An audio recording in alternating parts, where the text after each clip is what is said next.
Shalom Kak Hefran. Shalom buat semua teman-teman yang udah hadir malam hari ini. Yuk mari sebelum kita memulai persekutuan doa pada malam hari ini, kita mau buka dengan tanda kemenangan yang Tuhan Yesus ajarkan. Dalam nama Bapa dan Putra dan Roh Kudus. Amin. Selamat malam Allah Bapa, Putra dan Roh Kudus. Kami sungguh sangat bersyukur padamu Tuhan kalau pada kesempatan malam hari ini Kau masih boleh berikan kami waktu untuk kami boleh berkumpul bersama meskipun lewat virtual, Tuhan lewat Google Meet ini, tapi kami sungguh percaya bahwa Engkau akan sungguh hadir di setiap tempat di mana kami berada saat ini, baik itu di rumah kami, di kosan kami, di kamar kami juga Tuhan, dan kami juga sungguh percaya bahwa malam hari ini juga Engkau akan berbicara kepada setiap kami pribadi lepas pribadi.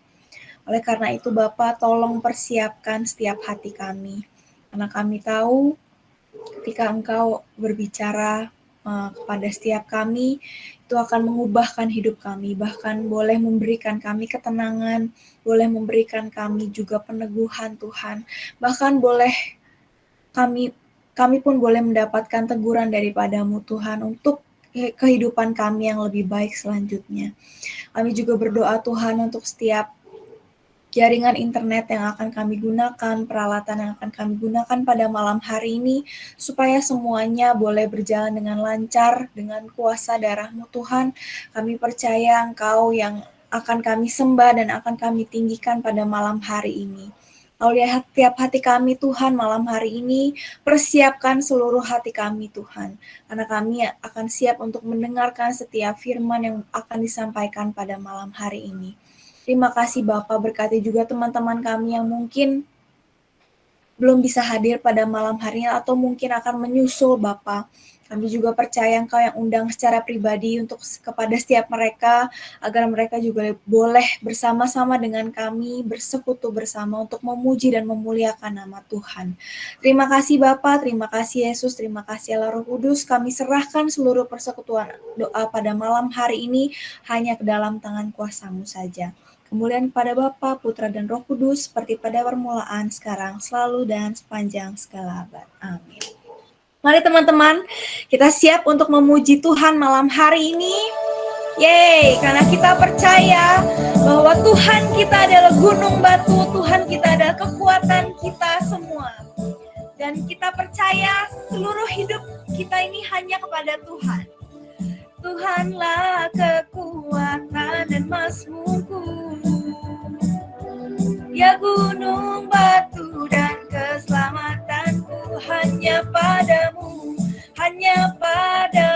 hatiku percaya. Kaulah menara dan kota perlindungan. Semua ku mau selalu bersyukur, sebab cintamu padaku takkan pernah berubah. Hatiku percaya, walau bumi bergoncang, gunung-gunung beranjak, namun kasih setiamu tak pergi dariku. Yes Lord, kami sungguh percaya bahwa Engkaulah sungguh-sungguh sumber kekuatan kami Tuhan.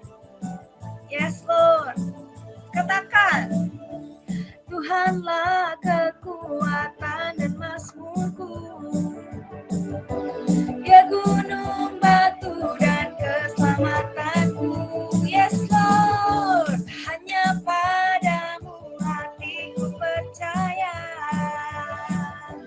Kaulah menara dan kota perlindungan. Ku mau selalu bersyukur, sebab cintamu padaku takkan pernah berubah. Hatiku percaya, walau bumi bergoncang, gunung-gunung beranjak, namun kasih setiamu tak pergi dariku. Yes Lord, sama-sama kita mau bersyukur. Ku mau selalu bersyukur,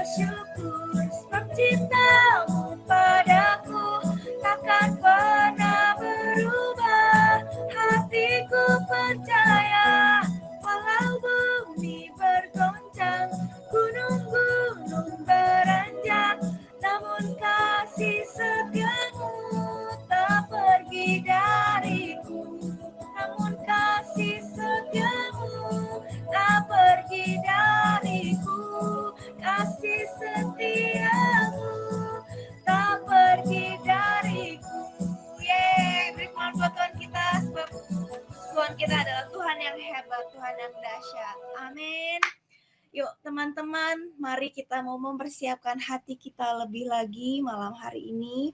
Kita mau teduh di hadapan Tuhan. Kami sungguh bersyukur Bapa bahwa kami punya Allah seperti Engkau, bahwa Engkaulah sungguh-sungguh sumber kekuatan kami, Engkaulah gunung batu kami, Engkau yang memberikan kami kekuatan untuk kami boleh menjalani hidup ini Tuhan sampai pada hari ini. Kami sungguh percaya itu semua karena pemeliharaanmu saja. Bapak, pada malam hari ini kami sungguh-sungguh mau menyerahkan setiap hati dan pikiran kami untuk kami boleh fokus kepadamu Tuhan. Untuk kami boleh mendengarkan apa yang ingin Kau sampaikan pada malam hari ini. Terlebih Bapa, kami juga mau mengakui setiap dosa dan kesalahan kami di hadapan Engkau dan di hadapan sesama kami.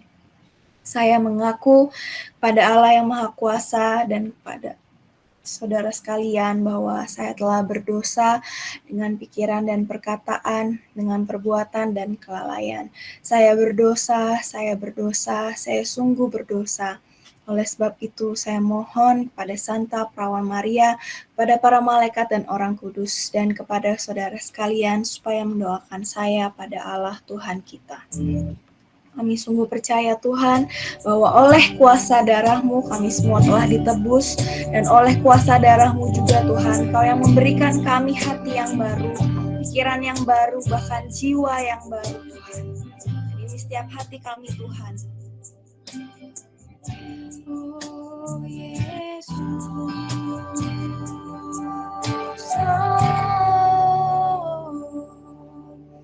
saat ku masuk ke hadirat-Mu, bawa persembahan ke tempat kudus-Mu. Pujian ku naikkan, sembah ku berikan bagi-Mu Allah yang mulia. Dan Kau layakkan kami Tuhan, Kau layakkanku menghampiri-Mu, melihat tata kemuliaan-Mu Tuhan.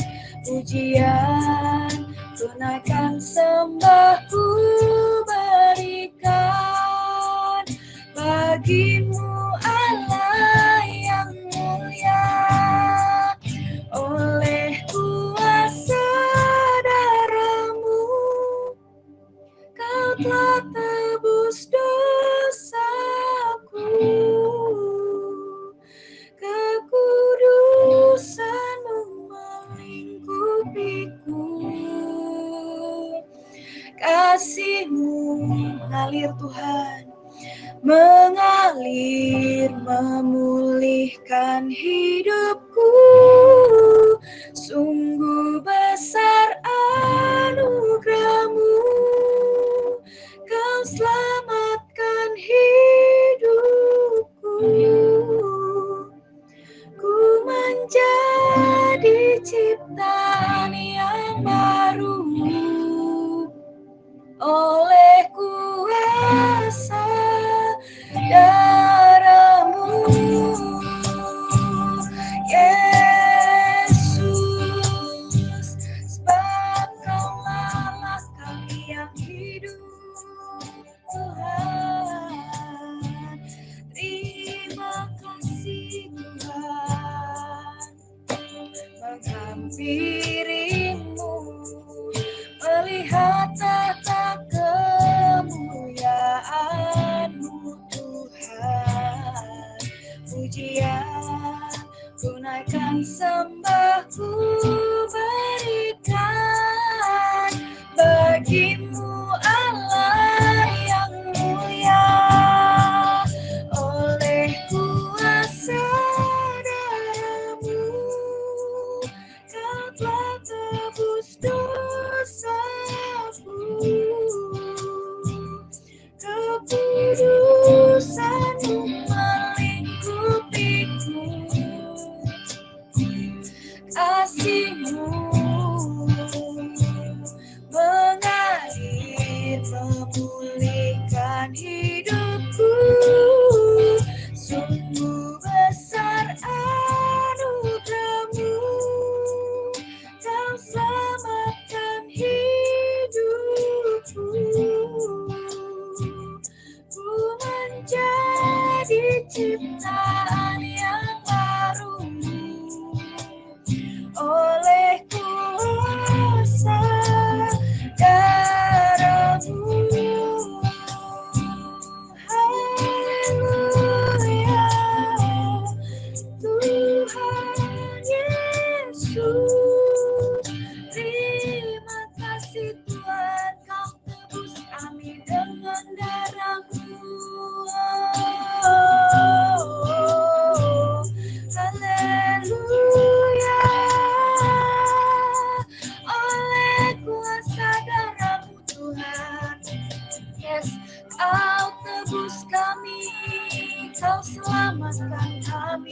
dosaku,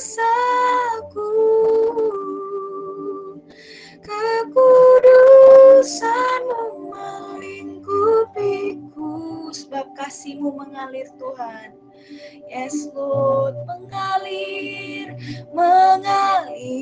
memulihkan hidupku. Sungguh besar anugerah-Mu, Kau selamatkan hidupku. Ku menjadi ciptaan yang baru oleh kuasa darah-Mu. Yes Lord, oleh kuasa darah-Mu, Kau telah tebus dosaku. Kekudusan-Mu melingkupiku, kasih-Mu mengalir, memulihkan hidupku. Sungguh besar anugerah-Mu, Kau selamatkan hidupku. Ku menjadi ciptaan yang baru oleh kuasa darah-Mu. Ku menjadi ciptaan yang baru oleh kuasa darah-Mu. Ya Allah, Papa, ya oh Yesus, Tuhan, karena kuasa darah-Mu Tuhan, orang apa.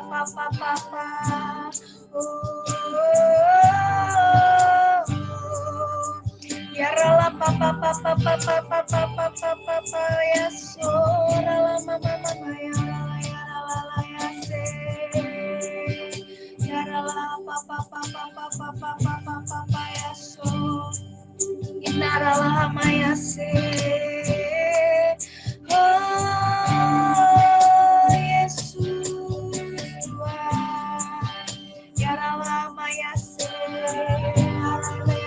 Allah kami sembah Kau Tuhan. Ya Allah Papa Yesus. Yes Lord, karena Engkau adalah Allah kami yang sungguh-sungguh mencintai kami Tuhan.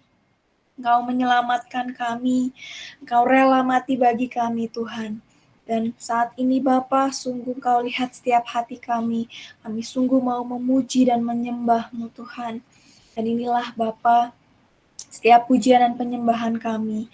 Biarlah Engkau sungguh bertahta Bapa di atas pujian dan penyembahan kami. Urala papa Yesus, diharalah Yesus. Yes,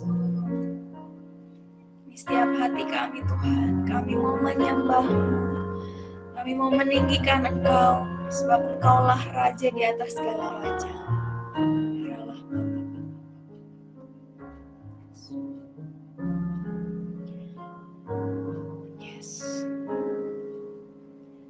Yesus, kemuliaan-Mu pulihkan hatiku. Yesus, kemuliaan-Mu berkati hidupku. Yesus, kemuliaan-Mu pulihkan hatiku.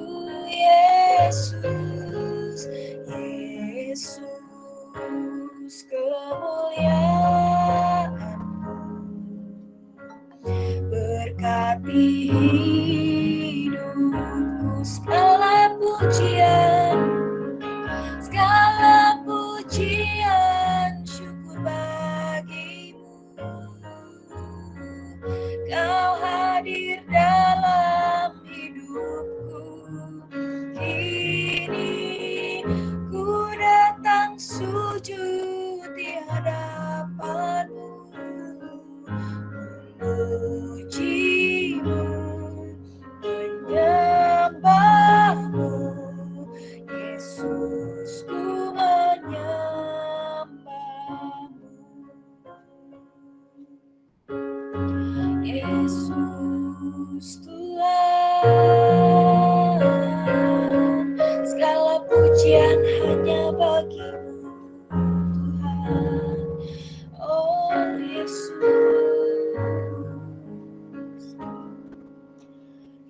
Yesus, kemuliaan-Mu pulihkan hatiku. Yesus, Yesus, kemuliaan-Mu berkati hidupku. Segala pujian,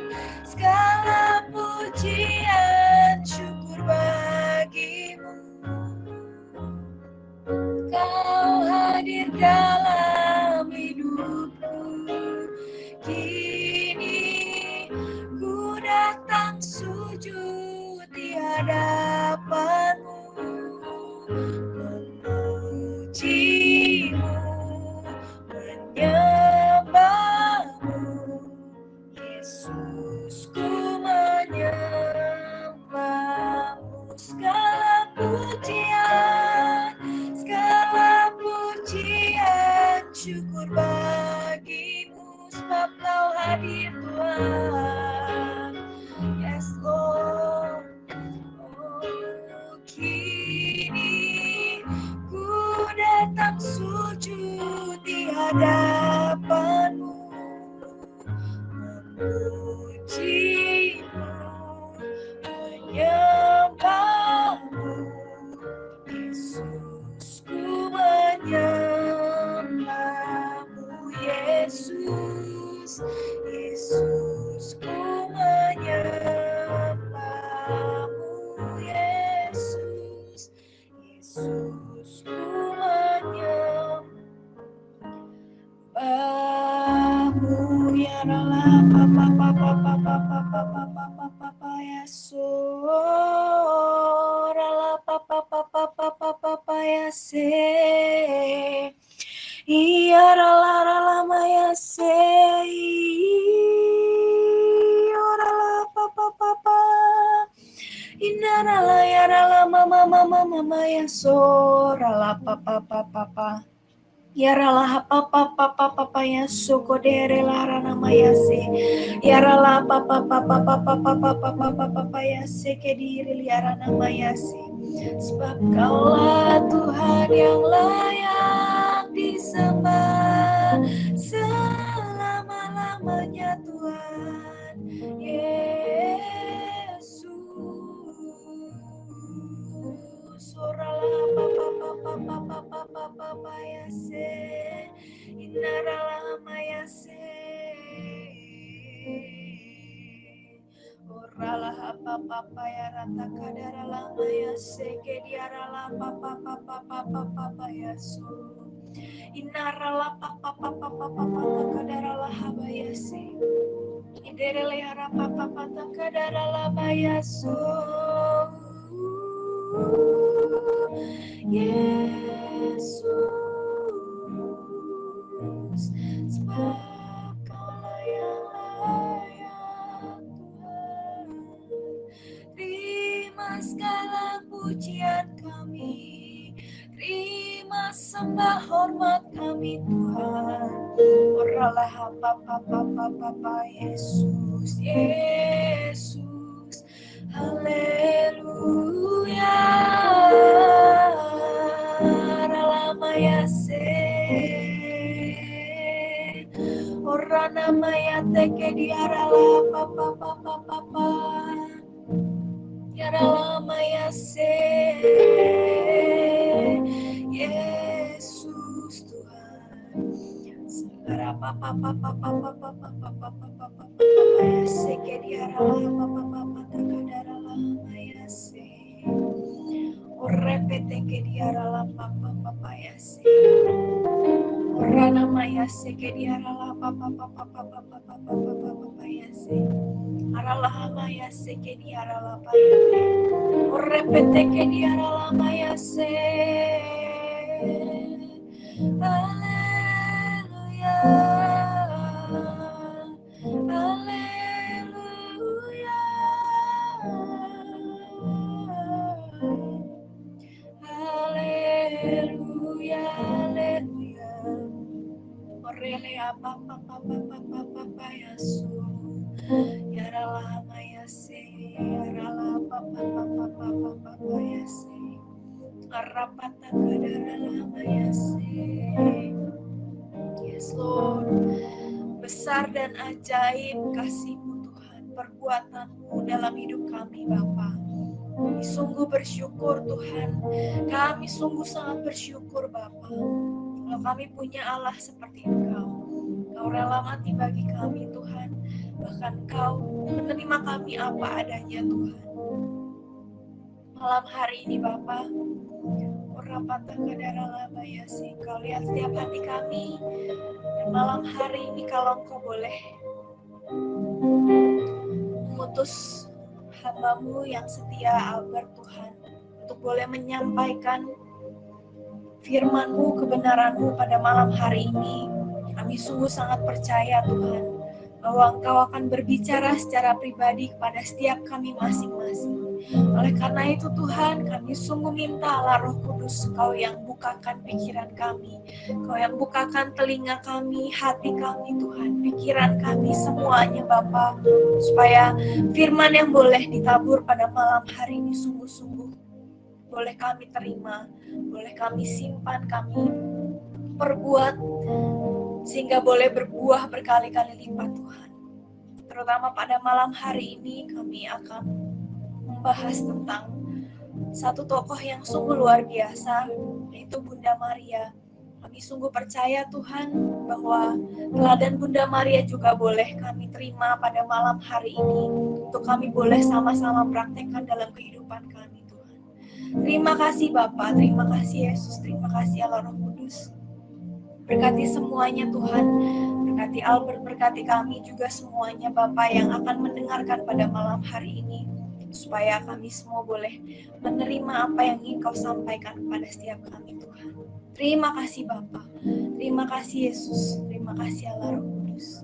Kemuliaan kepada Bapa, Putra dan Roh Kudus, seperti pada permulaan, sekarang, selalu, dan sepanjang segala abad. Amin. Silakan Albert. Oke, shalom teman-teman. Oke, hari ini kita bahas tentang Maria ya. Oke, sebentar, share screen dulu.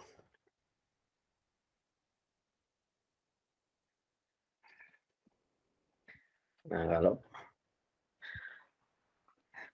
kalau berkenan mungkin saya minta teman-teman untuk open kamera ya, supaya saya bisa lihat ekspresi. Setuju nggak dengan apa yang saya sampaikan? Nah, gitu kira-kira. Ya kan, khususnya nih Tian sama Jos nih. Mana Jos nih? Mukanya harus muncul Jos juga. Oke. Halo Jos. Halo. Oke ya. Hari ini kita bicara tentang Bunda Maria. Kita mau meneladani tentang Bunda Maria, dan saya kasih temanya, judulnya adalah Mother Mary, Woman of Steel. Kalau kita kenal ada Superman itu Man of Steel, nah ini Woman of Steel.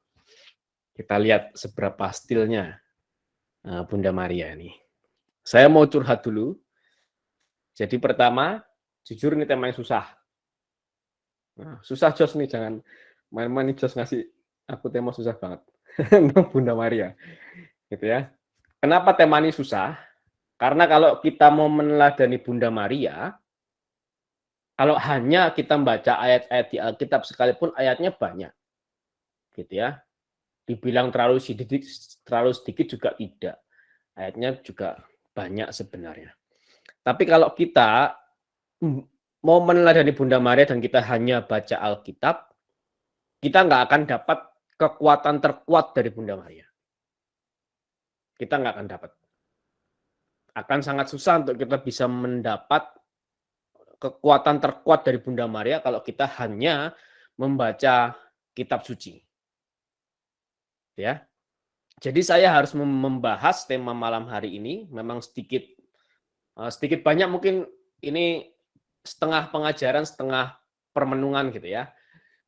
Nah, jadi saya harus membahas tentang Bunda Maria, memang harus dari 3 sudut pandang, yaitu kitab suci, tradisi suci, dan magisterium. Ya, jadi ini memang bukan tema yang mudah. Bisa saja kalau kita meneladani Bunda Maria hanya dengan membaca Alkitab ya bisa-bisa saja. Cuman kita nggak bisa dapat kekuatan terkuat dari Bunda Maria. Woman of Steel-nya tuh nggak muncul. Gitu. Nah, maka saya akan membahas dari 3 sudut pandang. Semoga 1 jam cukup. Semoga. Kalaupun lebih saya berharap untuk tidak bosan. Ya, teman-teman Bapak Ibu. Nah, sebelum saya mulai saya mau tanya dulu. Menurut teman-teman, menurut Bapak Ibu, menurut Anda, secara pribadi saja, hal apa yang paling menarik dari Bunda Maria? Silakan, boleh langsung ngomong lewat mikrofon, boleh lewat chat, message juga boleh. Ya, menurut teman-teman aja secara pribadi, apa yang paling menarik dari Bunda Maria? Silakan, saya tunggu. Bunda Yesus, Bunda Allah. Nah, siapa lagi? Silakan mau ngomong langsung atau mau chat boleh. Penurut, wah ini luar biasa. Siapa lagi? Setia. Ayo, siapa lagi? Kesediaan untuk menerima tugas. Oke, siapa lagi? Lanjut, masih banyak. Sabar. Wah, mantap nih. Siapa lagi? Bunda yang mau mendengarkan curhatku, ya. Pasti itu. Siapa lagi? Ayo, banyak nih. Banyak. Bunda Maria itu banyak banget semuanya bisa kita teladani. Terjadi padaku menurut perkataan, seturut kehendakmu. Ya, imannya. Wah, ini menarik nih. Ada kata kunci yang menarik, imannya. Nanti akan saya bahas. Ini salah satu hal yang akan saya bahas.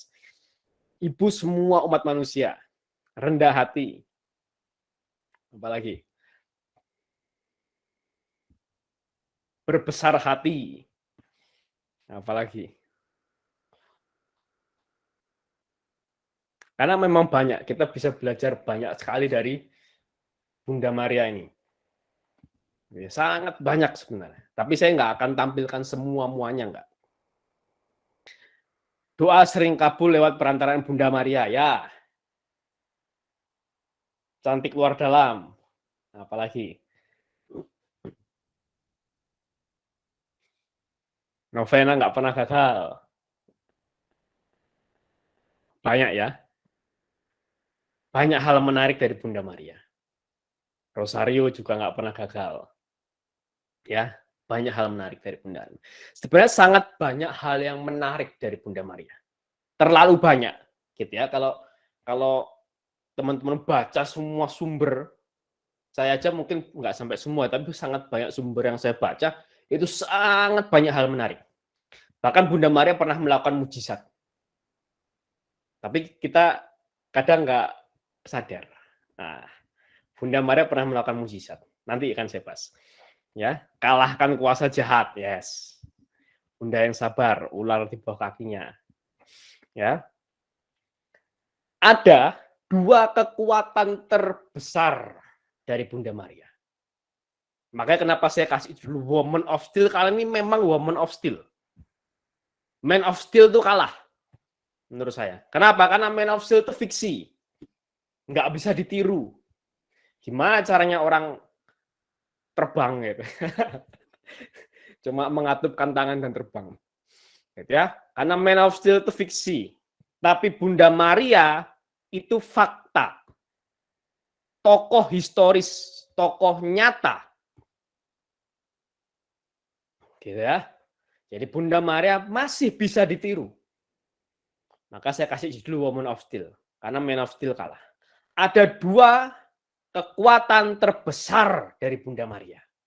Ada dua kekuatan terbesar. Atau saya kasih istilah dua kesaktian Bunda Maria.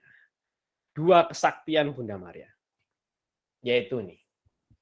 Pertama adalah Maria dapat menjaga dirinya tidak berdosa sampai akhir hidupnya.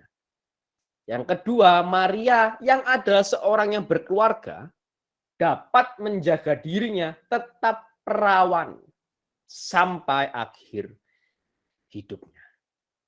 Ini dua kekuatan terbesar Bunda Maria, dua kesaktian Bunda Maria.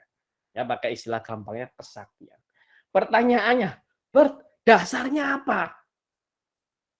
Perasaan di Alkitab dua hal ini nggak ada, ya. Gitu ya. Makanya tadi saya katakan, kalau kita hanya membaca Bunda Maria hanya Alkitab, kita nggak akan dapat kekuatan terkuatnya Maria. Makanya perlu tradisi suci dan perlu magisterium untuk bisa kita mendapat kekuatan terkuat. Dan ini dua kekuatan. Kekuatan yang lain masih ada nggak? Masih ada yang lain. Tapi nggak saya bahas. Tapi saya ambil dua ini saja. Bahwa Maria dapat menjaga dirinya tidak berdosa sampai akhir hidupnya. Dan Maria yang adalah seorang berkeluarga ya, dapat menjaga dirinya tetap perawan sampai akhir hidupnya. Saya akan bahas pelan-pelan tentang hal ini. Ini kita pengajaran dulu ya. Kita belum masuk permenungan ini. Kita masuk dulu ke pengajaran. Pertama tentang Maria tidak berdosa sampai akhir hidupnya. Ayatnya dari mana? Nah, ini ada banyak sekali. Bahkan dari Kejadian itu sudah dibahas, tapi tentu perlu penafsiran. Kejadian, Lukas, itu ada beberapa ayat yang menunjukkan, tapi perlu ditafsirkan untuk menunjukkan bahwa Maria tidak berdosa sampai akhir hidupnya. Salah satunya Ibrani 7 ayat 26. Ya, sebab imam besar, siapa imam besar itu? Yesus maksudnya. Sebab Yesus yang demikianlah yang kita perlukan. Yaitu yang saleh, tanpa salah, tanpa noda, yang terpisah dari orang-orang berdosa dan lebih tinggi daripada tingkat-tingkat surga. Maka kalau Yesus yang tidak berdosa, Yesus yang adalah Allah, yang tidak bisa bersatu dengan dosa, bagaimana dia bersatu dengan Maria di dalam rahimnya? Kalau Maria adalah seorang pendosa. Nah, itu pertanyaannya. Maka karena Maria tidak berdosa, maka Allah bisa bersatu di dalam rahimnya. Karena Allah tidak bisa bersatu dengan dosa. Itu dasar kitab suci, dasar tradisi suci ya. Ini ada banyak sekali, Santo Irenaeus, Hippolytus, Origen, semua banyak sekali. Ya, saya tampilkan satu yang tertua adalah Santo Irenaeus. Santo Irenaeus siapa? Santo Irenaeus itu muridnya Santo Polikarpus. Santo Polikarpus itu murid langsung dari Rasul Yohanes. Rasul Yohanes adalah murid Tuhan Yesus. Rasul Yohanes penulis Injil Yohanes, penulis kitab Wahyu. Rasul Yohanes yang Tuhan Yesus serahkan ibunya kepada dia. Jadi manusia yang paling kenal Maria selain Yesus, selain Yusuf adalah Rasul Yohanes.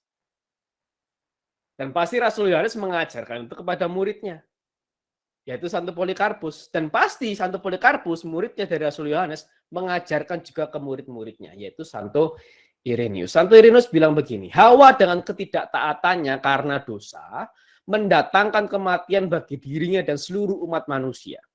Sedangkan Maria dengan ketaatannya tanpa dosa, mendatangkan keselamatan bagi dirinya dan seluruh umat manusia. Ya, dan ini masih banyak lagi nih, bapak-bapak gereja. Ya, tidak saya tampilkan semua, yang terlalu panjang. Itu tradisi suci. Lalu dasar magisteriumnya di mana? Ini pun juga banyak. Ya, Paus Pius ke-9, Konsili Vatikan ke-2, KGK 508, 491, 492, 493. Saya tampilkan saja 491 ya. Dalam perkembangan sejarah, gereja menjadi sadar bahwa Maria dipenuhi dengan rahmat. Jadi ketika malaikat Gabriel menyapa Maria kan, memang dalam terjemahan baru dituliskan yang terberkati. Tapi sebenarnya arti sesungguhnya adalah penuh rahmat. Maka kalau kita berdoa salam Maria penuh rahmat Tuhan sertamu. Maksud penuh rahmat itu apa? Tidak berdosa. Maksudnya itu oleh Allah sudah ditebus sejak ia dikandung dan itu diakui oleh dogma Maria dikandung tanpa noda dosa. Itu maksudnya Maria penuh rahmat. Jadi bukan banyak rahmat, bukan terberkati, bukan dirahmati, tapi penuh. Penuh itu artinya 100% sempurna, itu penuh. Jadi rahmatnya penuh. Maka itu ditafsirkan oleh gereja bahwa Maria tidak berdosa. Ya, itu dasar-dasarnya. Dan pemahaman bahwa Maria tidak berdosa ini menjadi salah satu dasar dari dogma Maria diangkat ke surga jiwa dan raganya. Sumbernya mana? Wah, ini banyak sekali. Kitab sucinya, tradisi sucinya, magisteriumnya lengkap. Tapi nggak akan saya bahas. Jadi Maria tidak berdosa ini menjadi salah satu dasar dari dogma Maria diangkat ke surga jiwa dan raganya. Itu pertama tentang Maria tidak berdosa. Yang kedua, tentang Maria tetap perawan sampai akhir hidupnya. Dan saya kasih penegasan bahwa Maria ini bukan orang selibat, tapi seseorang berkeluarga. Tapi mantapnya Maria, luar biasanya Maria adalah Maria tetap perawan sampai akhir hidupnya. Dasar kitab sucinya mana? Ini. Yohanes 19 ayat 26 sampai 27. Ketika Tuhan Yesus mau mati di atas kayu salib, dia kasih pesan terakhir kepada muridnya. Dia bilang, "Ibu, ini anakmu." Maksudnya si muridnya itu anak. Kemudian katanya kepada muridnya, "Inilah ibumu." Teman-teman Bapak Ibu ada yang tahu maksud murid ini siapa?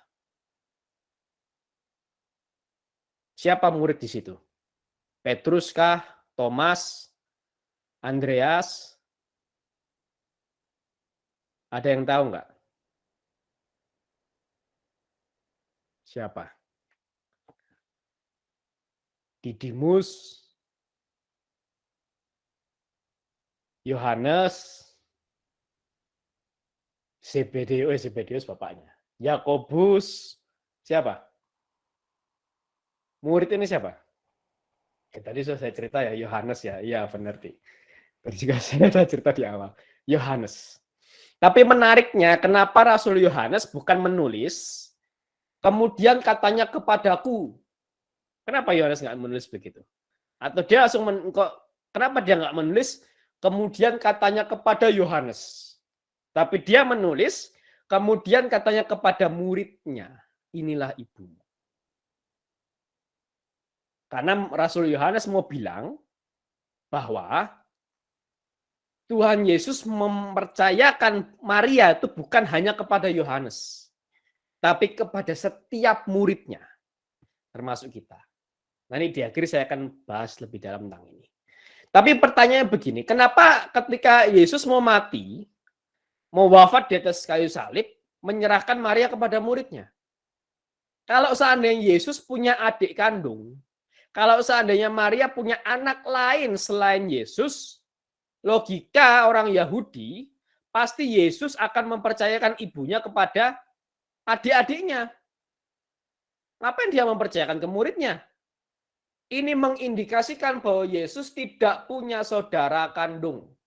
Ini mengindikasikan bahwa Maria tidak punya anak selain Yesus. Begitu ya. Mudah sekali. Terus ini tradisi sucinya. Ya, salah satu catatan tertua adalah Santo Hippolytus. Santo Hippolytus ini muridnya Santo Irenaeus. Wah, ini masih satu garis sanad sama si Irenaeus ya, masih satu garis suksesi apostolik sama Irenaeus. Santo Hippolytus ini muridnya Santo Irenaeus. Dia bilang begini, Maria adalah tabut yang dibentuk dari kayu yang tidak dapat rusak. Sebab dengan ini ditandai bahwa tabernakelnya, yaitu Maria, dibebaskan dari kebusukan dan kerusakan. Maksud kebusukan dan kerusakan itu apa? Ketidakperawanan. Gitu. Karena ketika perempuan sudah tidak perawan, ada bagian tubuhnya yang rusak, selaput himen, gitu ya. Kalau dalam biologi itu dalam tanda kutip rusak. Nah, ini menurut Santo Hippolytus. Lalu tradisi magisteriumnya apa? Nah, ini dijelaskan lagi. Bahwa saudara-saudara Yesus itu bukan anak-anak lain dari perawan Maria, tapi anak-anak dari Maria yang lain. Gitu ya. Jadi bukan dari Bunda Maria. Nah, menariknya, bukan hanya gereja Katolik yang setuju dengan hal ini. Bahkan para pendiri gereja Protestan pun setuju. Martin Luther, Johannes Calvin, Ulrich Zwingli, John Wesley. Ini John Wesley ya, salah satu yang terbaru. Dia bilang begini, yang setelah melahirkannya tetap murni dan tetap perawan tak bernoda. John Wesley setuju bahwa Maria sampai akhir hidupnya perawan dan tak bernoda, artinya apa? Tidak berdosa. John Wesley setuju. Ya, para pendiri-pendiri gereja Protestan setuju. Maka saya jadi mikir gini. Ini maaf ya sebelumnya ya. Banyak pendeta besar, saya langsung ngomong aja padanya. Banyak pendeta besar zaman sekarang yang kalau saya sebut nama-namanya pasti teman-teman tahu dan kenal. Nggak usah nama inisialnya sih teman-teman tahu. Gerejanya aja teman-teman langsung tahu pendeta siapa yang saya maksud. Ya, beberapa, banyak bahkan saya berani bilang. Yang secara sembarangan mengajarkan Bunda Maria punya anak lain selain Yesus. Pertanyaannya, dia dapat ajaran dari siapa? Dari gereja purba, gereja Katolik, bukan begitu ajarannya. Dari gereja Ortodoks, Yunani, Koptik, Oriental, Yerusalem, tidak begitu ajarannya. Dari gereja-gereja Protestan, Martin Luther, Johannes Calvin, Zwingli, Wesley, tidak begitu ajarannya. Maka pertanyaannya, ini ajarannya sopo? Bunda Maria punya anak lain selain Yesus. Maka, sorry ya, saya berani ngomong apa adanya. Ini ajaran ngarang, artinya. Ajaran bahwa Bunda Maria punya anak lain selain Yesus itu spekulasi. Yang tidak terbukti. Dan saya berani bilang ngarang. Pertanyaannya kenapa Bunda Maria tetap perawan sampai akhir hidupnya itu penting. Nah ini yang banyak orang Kristen nggak ngerti. Karena harus sesuai dengan nubuatan ini. Sekarang Tuhan sendiri akan memberi tanda kepadamu seorang gadis, artinya perawan gadis, yang mengandung akan melahirkan seorang putra yang dinamakannya Immanuel. Jadi menurut pemahaman orang Yahudi, seorang Mesias yang disebut sebagai Immanuel, Allah beserta kita, akan dilahirkan dari seorang perawan. Maka kalau keperawanan Maria rusak, artinya apa? Kemesiasan Yesus dipertanyakan. Sekali lagi, kalau keperawanan Maria rusak, entah sebelum, saat mengandung Yesus, atau setelah mengandung Yesus, keperawanan Maria rusak, maka kemesiasan Yesus dipertanyakan. Jadi maka tadi saya berani bilang, mereka yang mengajarkan Maria punya anak lain selain Yesus, sorry to say, mengerikan ajaran itu. Mengerikan sebenarnya. Karena pertama nggak tahu dasarnya dari mana, dan yang kedua itu dapat merusak martabat Yesus. Ya, nah itu sedikit pengajaran. Jadi yang saya mau tekankan ketika membahas tentang Maria tetap perawan sampai akhir hidupnya, saya bukan mau ngasih tahu bahwa oh kita semua harus jadi perjaka dan perawan, enggak, bukan begitu gitu ya. Tapi saya mau ngasih tahu begini. Maria tetap perawan itu demi apa? Demi menjaga martabat Tuhan Yesus. sebagai Mesias, sebagai Kristus, sebagai juru selamat. Maria tetap perawan itu demi tujuan ilahi. Jadi ketika saya memberi contoh bahwa Maria tetap perawan sampai akhir hidupnya, artinya apa? Maria mengerjakan tujuan ilahi dalam hidupnya. Maria menjaga panggilan ilahi di dalam hidupnya. Itu yang saya mau katakan. Ya, ini penting. Nah, ini enggak banyak orang Kristen tahu. Tapi tentu orang Katolik harus mengerti tentang hal ini. Ya, jadi kita jangan sembarangan dan hati-hati dalam mendengarkan pengajaran-pengajaran yang kurang tepat. Bahkan tidak tepat saya berani bilang. Nah, itu dua kekuatan terkuat Maria. Maria tidak berdosa sampai akhir hidupnya dan Maria tetap perawan sampai akhir hidupnya. Nah, maka kita akan meneladani ini. Kita akan meneladani, kok bisa ya? Maria ini kan manusia biasa. Iya, ya. Maria memang manusia biasa. Kok bisa dia tidak berdosa sampai akhir hidupnya? Maria ini kan seorang yang berkeluarga. Iya, ya benar. Maria seorang berkeluarga. Tapi kok bisa dia tetap perawan sampai akhir hidupnya? Nah, kita akan bahas ya. Nah, ini kita masuk ke perenungan. Tapi perenungan ini pun juga semi-semi pengajaran ya. Jadi kok sama saya bersabar-sabar dikit. Karena lebih banyak pengajarannya. Pertanyaan pertama, kenapa Maria dapat menjaga dirinya tidak berdosa sampai akhir hidupnya? Nah, kalau kita membaca hanya dari kitab suci, ini akan susah. Maka kita mesti tahu karakter Maria itu sejak kecil. Sejak masa mudanya. Sejak kelahirannya bahkan. Kita mesti tahu karakter Maria sejak masa kecilnya. Loh, kan di Alkitab nggak ada itu masa kecil Maria. Paling mentok ya cuma di Lukas itu yang mengatakan bahwa ibu dari Maria adalah Eli. Bapak dari Maria adalah Eli, itu di Lukas. Tapi itu juga perlu penafsiran. Ya. Terus dari mana kita bisa tahu masa kecil Maria?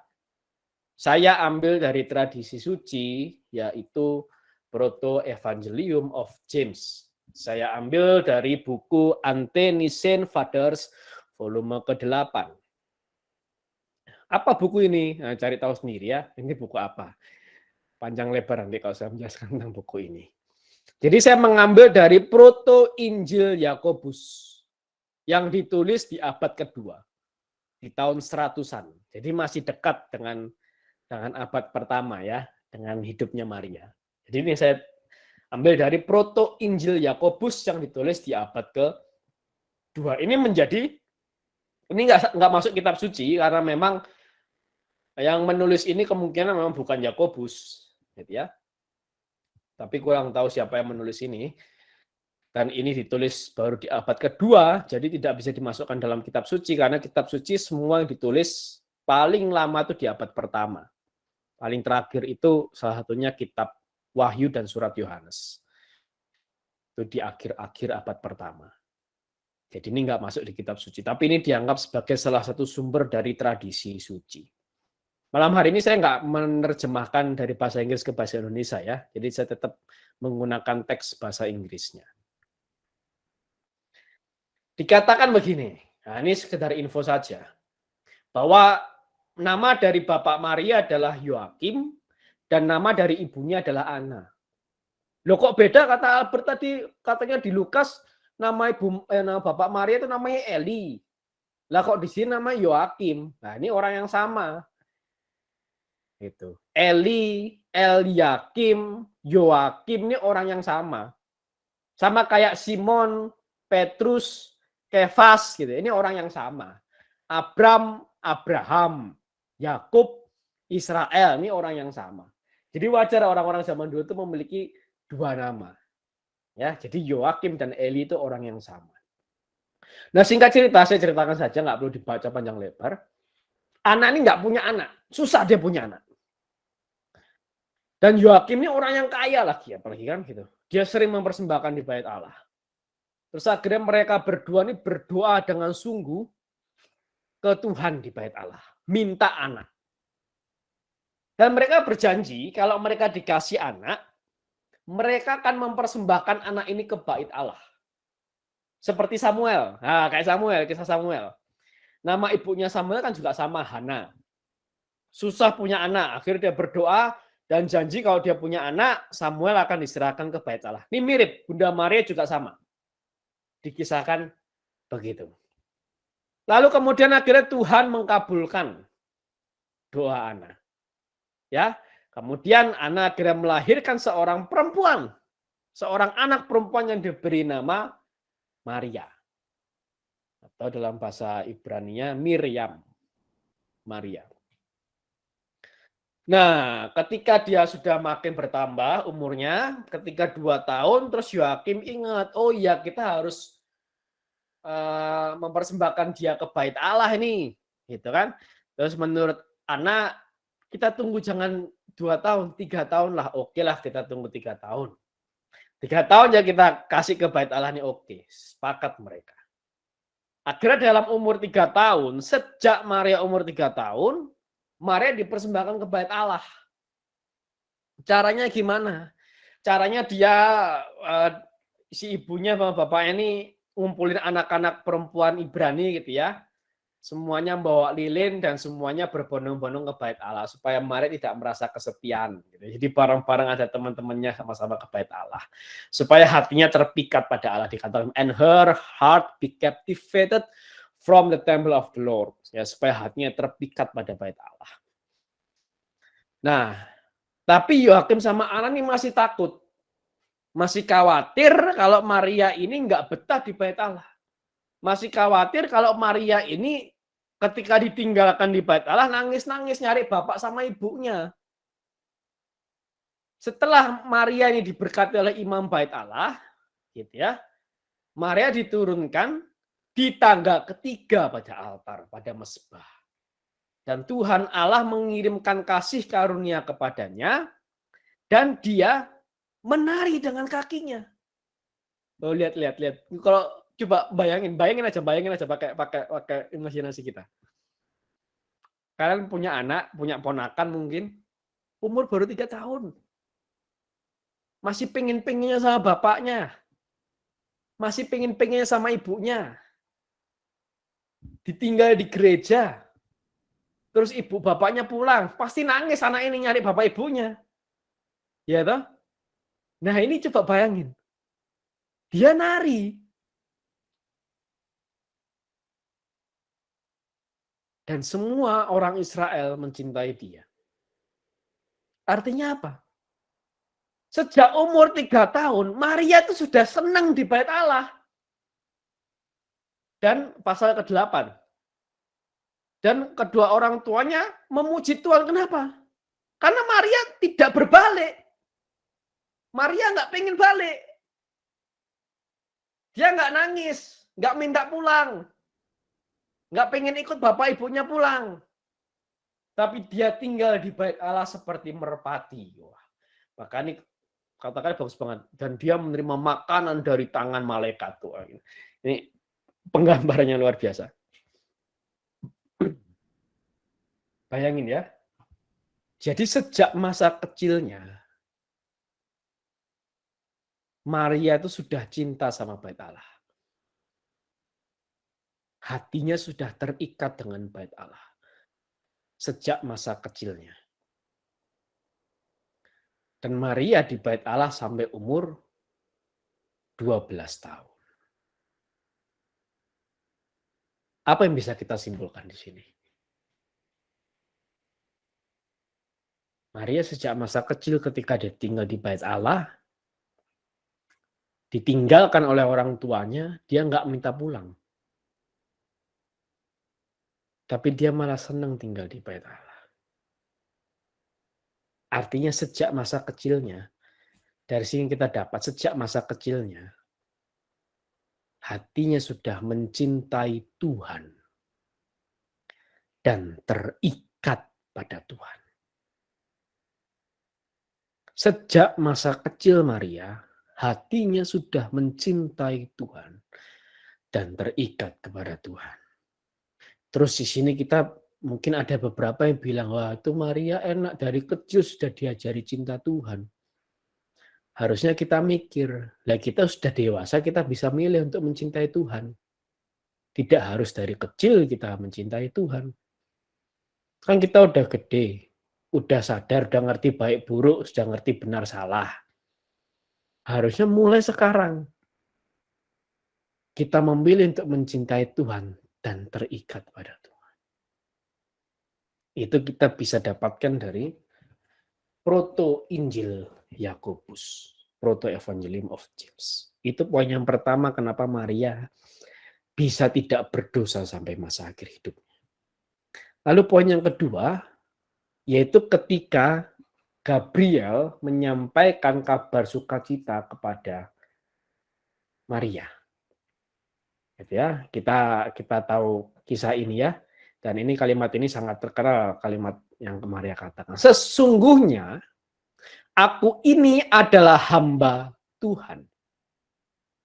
Jadilah padaku menurut perkataanmu. Itu yang tadi mungkin beberapa teman-teman juga sudah bilang di chat ya, Maria taat, Maria mengikuti kehendak Tuhan, Maria nurut gitu ya. Dan setiap tanggal 25 Maret, Gereja Katolik selalu merayakan hal ini. Setiap tanggal 25 Maret, Gereja Katolik merayakan Hari Raya Kabar Sukacita. Hari raya ketika malaikat Gabriel menyampaikan kepada Maria, engkau akan mengandung dari Roh Kudus. Itu gereja rayakan setiap 25 Maret. Nah, pertanyaannya kenapa 25 Maret? 25 Maret ditambah 9 bulan jadi tanggal berapa?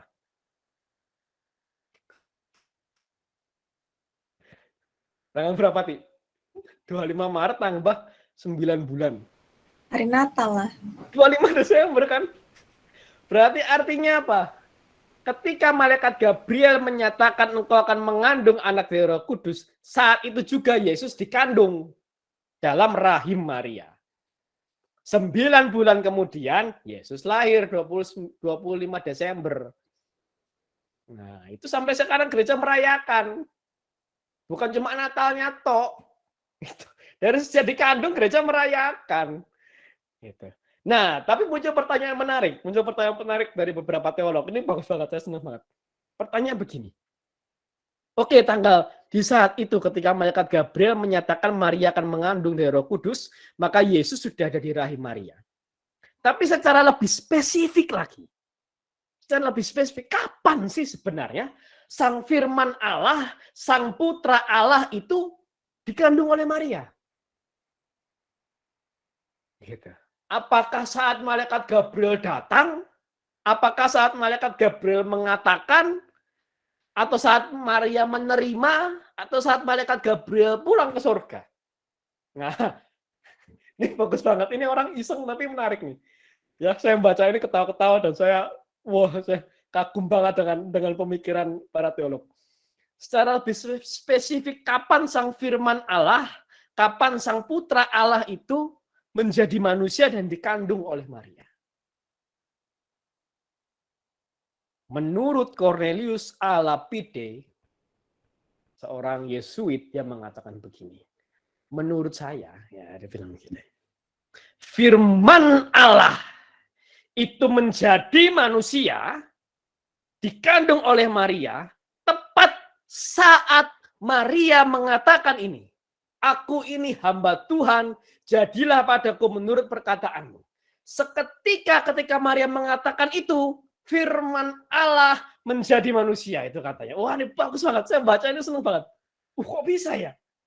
Katakan ya, as soon as she had spoken the words, behold the handmaid of the Lord, aku ini hamba Tuhan, terjadilah padaku menurut perkataanmu, the Holy Spirit formed the body of Christ. Dia mengatakan begitu. Dan ini sama seperti ketika seorang imam gitu ya kan, melakukan konsekrasi dan mengatakan, inilah tubuhku yang diserahkan bagimu. Saat itu juga roti itu menjadi daging, menjadi tubuh Kristus. Nah, hal yang sama Maria lakukan. Saat Maria bilang, aku nih hamba Tuhan, terjadilah kepadaku menurut perkataanmu. Saat itu juga firman Allah, Sang Putra Allah jadi manusia. Nah, banyak orang itu nggak sadar bahwa Maria pernah melakukan mujizat, dan ini mujizat Maria. Mujizat merubah firman Allah menjadi daging itu lebih besar daripada membuka mata orang buta, membuka telinga orang tuli, membuat orang lumpuh berjalan.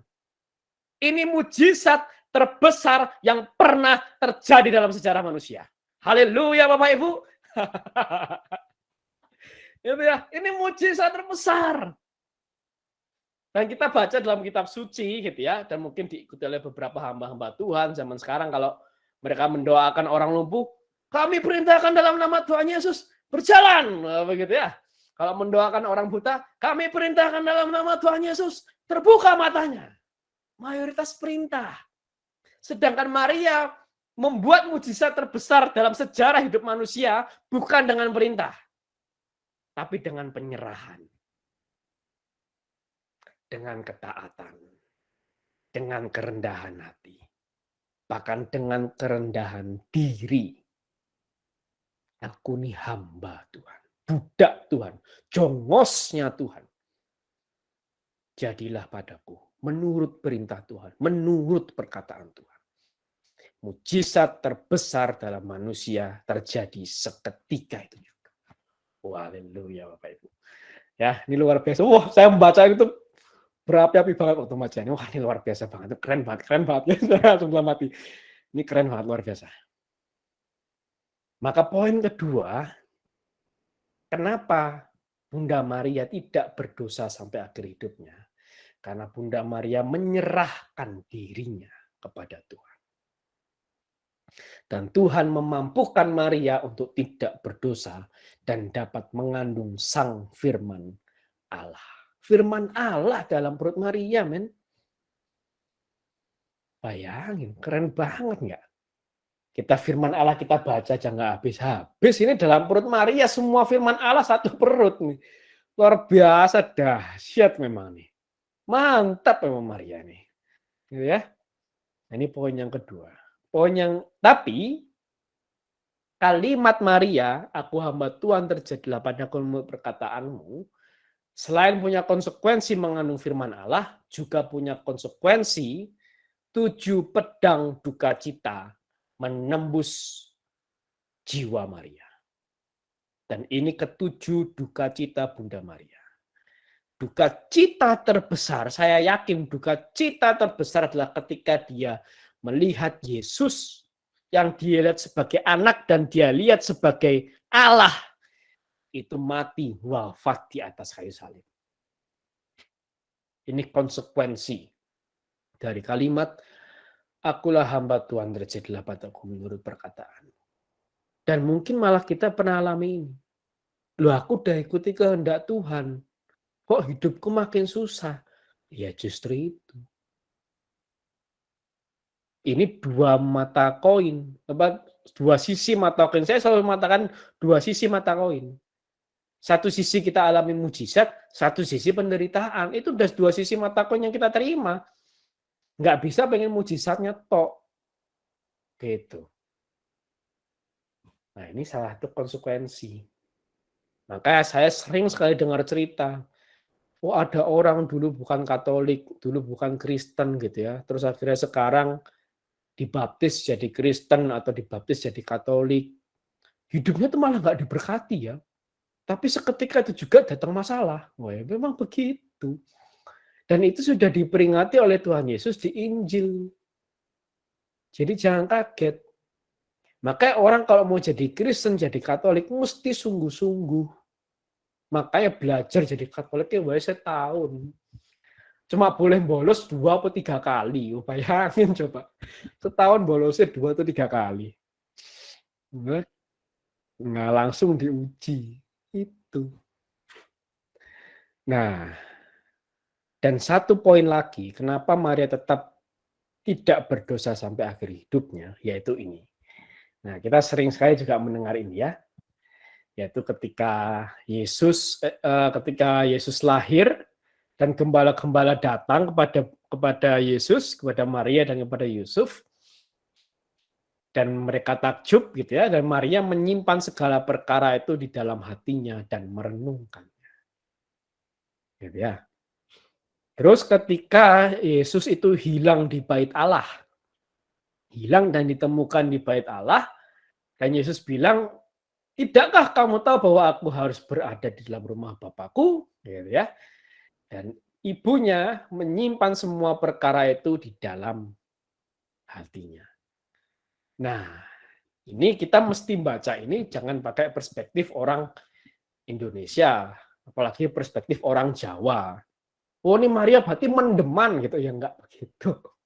Gitu kan orang Jawa mendem gitu, gondok dalam hati mendem gitu. Enggak, tidak begitu. Gitu ya. Tidak begitu cara menafsirkannya. Maksudnya apa? Maria menyimpan dalam hatinya, ini menarik sekali.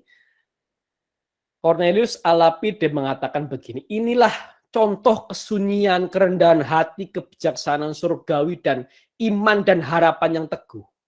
Katanya begitu.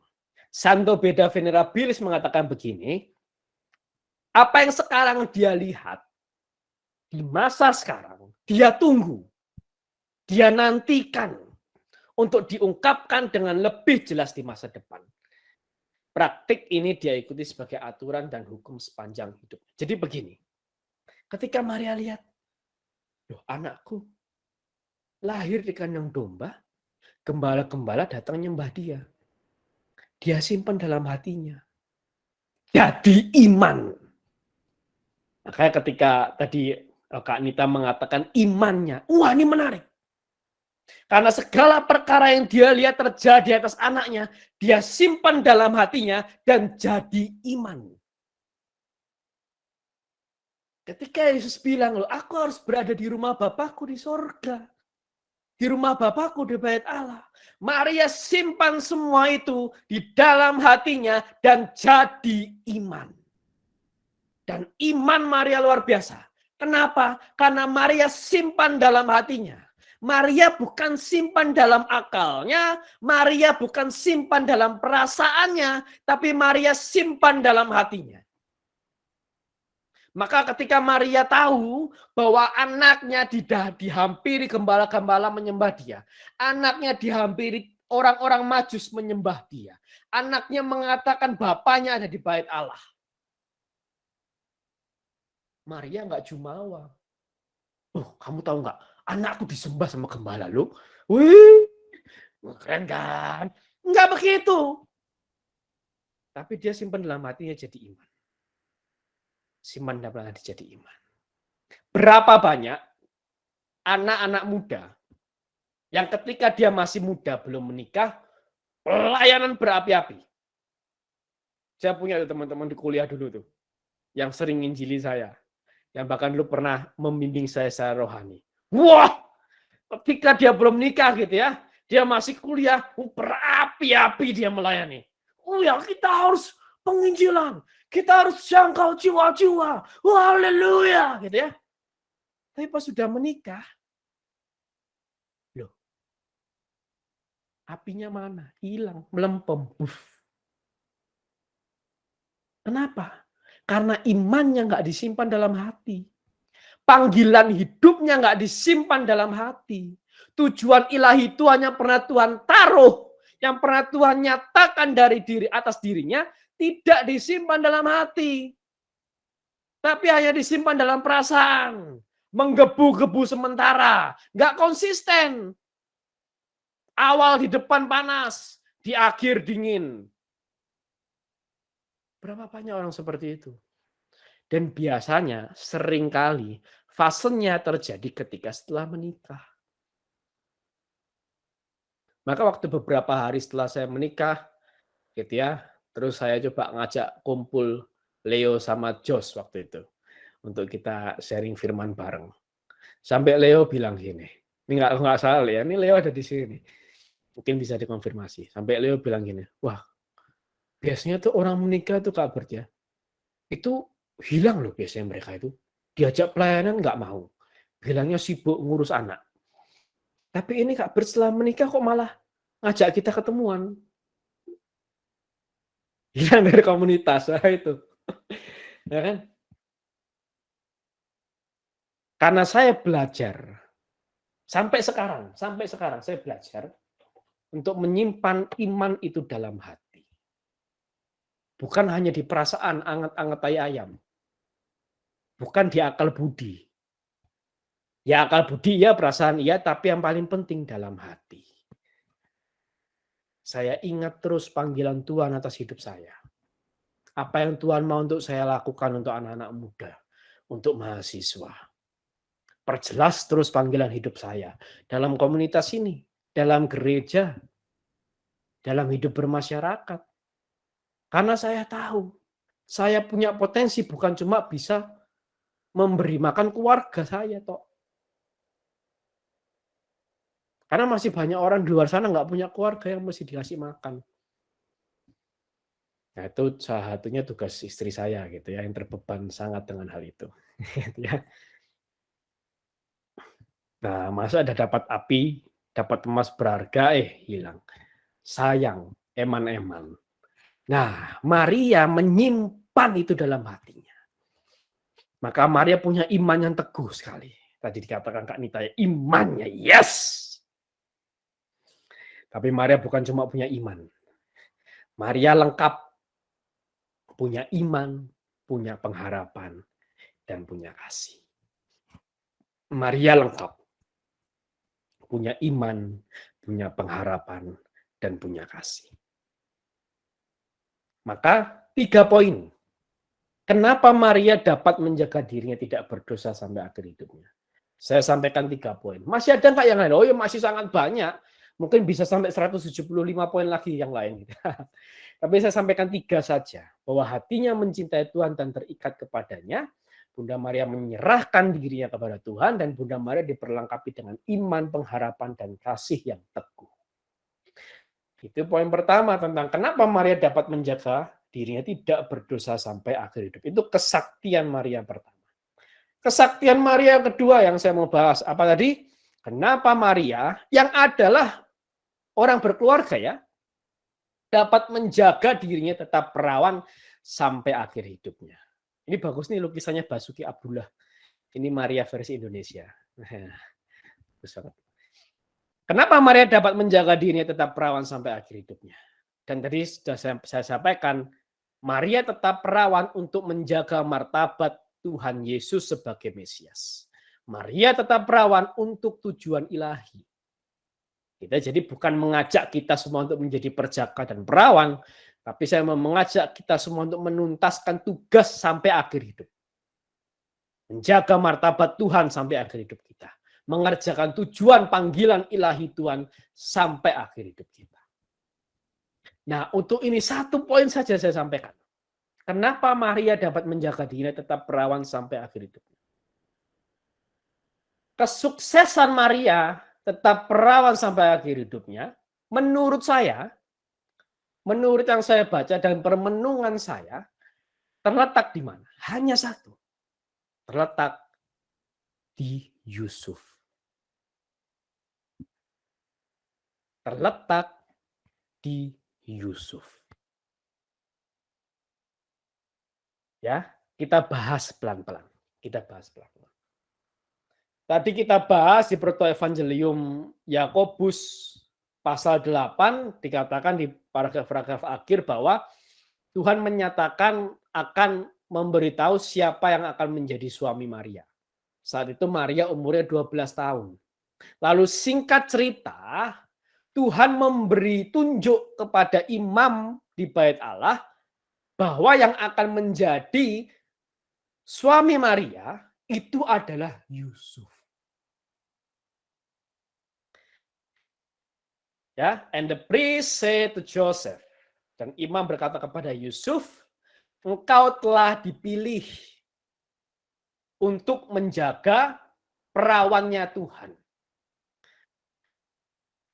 Into your keeping the virgin of the Lord. Tapi Yusuf nolak. But Joseph refused, said, I have children, aku punya anak. Dan ini paling penting, I am an old man. Lah aku ini orang tua. Wong tuwa aku wis tuwa, gitu, udah tua. Sedangkan she is a young girl, dia perempuan muda 12 tahun. Aku ini udah tua, gitu dia bilang begitu. Ya, dan akhirnya Imam Bait Allah itu menceritakan gitu ya bagaimana dulu Abiram dan Korah gitu ya. Akhirnya dengan itu Yusuf takut akan Allah dan akhirnya dia mengambil Maria untuk dijaga, mengambil Maria untuk menjadi tunangannya, menjadi istrinya. Nah, pertanyaannya begini. Yusuf ngomong, I am an old man, aku orang tua. Aku sudah tua, wis tua aku ini. Pertanyaannya berapa umur Yusuf? Ayo, siapa ada yang tahu nggak? Tebak-tebakan. Berapa umur Yusuf? Aku udah tua. Gitu. Tebak-tebakan aja. Saya tunggu beberapa detik. Nah, di chat aja. Berapa? 50 tahun, gitu. 70 tahun, atau 120 tahun, atau 200 tahun, bebas. Berapa kira-kira umur Yusuf ini berapa sih kok sampai Yusuf 35 tahun, 45 tahun, 40 tahun, kakek-kakek lah. Ini siapa lagi yang mau nyoba jawab? Wah, ini menarik ini. Berapa umur Yusuf? 42, 70. Wah, berapa umur Yusuf ini piro sih? Orang tua kata. I am an old man kata begitu. Ada satu sumber ya. Ada dua sumber sebenarnya. Sumber pertama itu dari sejarah tentang Yusuf 30 sampai 50. Komen zaman dulu loh ya. Nah, sumber pertama itu dari sejarah The History of Joseph the Carpenter. Sejarah Yusuf seorang tukang kayu yang ditulis di abad kelima, artinya di tahun 400-an. Sumber kedua itu baru di tahun 1800-an kalau saya nggak salah, pokoknya abad pertengahan, dan itu penglihatan seorang suster, seorang biarawati. Jadi ada dua sumber mengenai umur Yusuf. Yang pertama adalah sumber dari sejarah Yusuf seorang tukang kayu, ditulis di abad kelima, tahun 400-an, dan sumber kedua penglihatan dari seorang biarawati di abad pertengahan. Terus Albert milih yang mana? Gitu ya. Memang gereja tidak mematenkan oh ya pasti yang A gitu enggak. Tapi gereja mau terima saja dua-duanya sumber ini. Tapi kalau tanya ke saya gitu ya, terus Albert pilih yang mana? Pilih sumber dari tahun di abad kelima atau sumber penglihatan di abad pertengahan? Saya seorang Albert hampir pasti saya akan memilih sumber di abad kelima. Karena itu sumber yang lebih tua dan masih berada di rentang para bapak-bapak gereja. Kalau dari sumber penglihatan seorang biarawati, umur Yusuf ketika menikahi Maria itu 30-an. Itu sumber penglihatan dari seorang biarawati. Tapi kalau sumber dari The History of Joseph the Carpenter, umur Yusuf berapa? 90 tahun. Wah, ini Leon yang benar nih, 90 tahun. Tahu juga Leon ya. 90 tahun. Bayangin. Ini kalau lagu Cucak Rowo pasti wong tua rabi perawan ya begitu kira-kira. Gitu ya. Ini orang tua umur 90 tahun. Nikah sama seorang perawan umur 12 tahun. Pertanyaannya, aneh nggak? Nah ini. Ini wong tua rabi perawan. Pertanyaannya aneh nggak? Bayangin. Yusuf 9 tahun, 90 tahun. I am an old man, katanya begitu dari sumber abad kedua. Maria 12 tahun. Di mata orang tidak beriman, pasti aneh. Kalau kita pakai mata logika, bahkan pakai mata perasaan, aneh. Nggak logis dan nggak masuk perasaan. Gitu. Tapi kalau kita pakai mata iman, nggak aneh. Kenapa? Akhirnya begini. Secara hukum, ya kalau nggak aneh bukan Tuhan. Tapi logis, ini logis. Saya kasih logikanya begini. secara hukum atau secara de jure, secara hukum, Yusuf itu tunangan dan suami Maria. Secara hukum iya, Yusuf tunangan Maria, Yusuf suami Maria secara hukum. Tapi secara de facto atau praktiknya, Yusuf ini bertindak sebagai seseorang yang mengayomi Maria. Sebagai seseorang yang memelihara Maria. Sebagai seseorang yang melindungi Maria. Atau dengan kata lain, Yusuf bertindak sebagai orang tua Maria. Begitu. Maka begini pertanyaannya. Apakah Yusuf dan Maria bersetubuh? Seorang laki-laki 90 tahun dan Maria 12 tahun, apakah mereka bersetubuh? Jawabannya ada di Alkitab. Wah, tapi nggak banyak orang tahu. Matius 1 ayat 24-25, sesudah bangun dari tidurnya Yusuf berbuat seperti yang diperintahkan malaikat Tuhan itu kepadanya. Ia mengambil Maria sebagai istrinya. Tetapi tidak bersetubuh dengan dia sampai ia melahirkan anaknya laki-laki. Ini perlu penafsiran. Kalau kita cuma baca gini, oh berarti setelah Yesus lahir, ya Yusuf ya bersetubuh dengan Maria, no. Nah, gitu. Mosok ya Yusuf ya kuat nggak bersetubuh dengan Maria, ya apalagi kita mikirnya pakai otak bapak-bapak ya nggak bisa ini. Wah, mana kuat, mana sanggup, ya nggak bisa. Karena ini jangan mikir pakai otak bapak-bapak, mikir pakai iman dan mikir pakai kebiasaan orang Yahudi saat itu. Ingat, Yusuf ini orang yang taat, bahkan dia bisa mendengar suara Tuhan melalui malaikat. Ini pasti orang yang baik, hatinya tulus, hatinya benar, orang Yahudi taat. Ya, Santo Yohanes Chrysostom mengatakan begini. Yusuf ini tahu bahwa Maria itu mengandung Allah. Anak yang dikandung Maria dari Roh Kudus. Maria ini mengandung Allah. Jadi rahim Maria, tubuh Maria pernah dimasuki oleh Allah. Dan dalam pemikiran orang Yahudi saat itu, yang namanya ruang Maha Kudus, tempat di mana Allah berada, manusia nggak bisa masuk. Hanya imam besar yang bisa masuk. Siapa imam besar itu? Yesus. Hanya Yesus yang bisa masuk dalam rahim Maria ketika Yesus dikandung. Orang biasa seperti Yusuf tidak akan berani masuk, apalagi Yusuf orang Yahudi taat. Dia tidak akan memasuki tempat di mana Allah pernah berada di sana.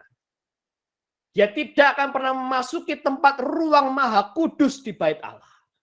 Karena dia tahu rahim Maria ruang Maha Kudus. Maka Yusuf yang orang Yahudi taat, dia tidak mungkin memasuki rahim Maria. Ya. Maria mengandung Yesus di umur belasan. 12 tahun. Sekitar 12 atau mungkin 13 tahun. Menjawab pertanyaan Bang Ambus sedikit ya. Jadi Yusuf nggak mungkin masuk ke tubuh Maria karena Yusuf tahu Allah pernah bertahta di sana. Itu yang pertama. Tapi di sini kan dikatakan bahwa sampai ia melahirkan anaknya laki-laki. Artinya setelah melahirkan Yesus, Yusuf bersetubuh dong dengan Maria. Santo Yohanes Chrysostom mengatakan lagi kata sampai itu seperti dalam ayat kitab suci yang lain belum tentu setelah Yesus lahir, Yusuf bersetubuh enggak. Kata sampai atau until ini bisa jadi waktu yang tidak ditentukan. Itu dalam kebiasaan penulisan kitab suci seperti itu tuh biasa. Jadi belum tentu kata sampai itu mesti setelah Yesus lahir langsung bersetubuh. Enggak. Jadi kata sampai ini maksudnya apa? Dalam waktu yang tidak ditentukan. Jadi artinya apa? Yusuf tidak bersetubuh dengan Maria sampai waktu yang tidak ditentukan. Dan di sini kita tahu sampai kapan? Sampai mati. Yusuf tidak pernah bersetubuh dengan Maria. Nah, sekarang begini. Kita mikir begini ya, kita pikir begini. Seandainya ada sesuatu skenario begini. Seandainya Yusuf minta bersetubuh dengan Maria, seandainya Yusuf minta bersetubuh dengan Maria, Gitu ya. Maria yang adalah orang benar, orang taat, orang setia, pasti seorang istri yang baik, istri yang benar, istri yang taat, takut kepada Tuhan, dan hormat pada suami.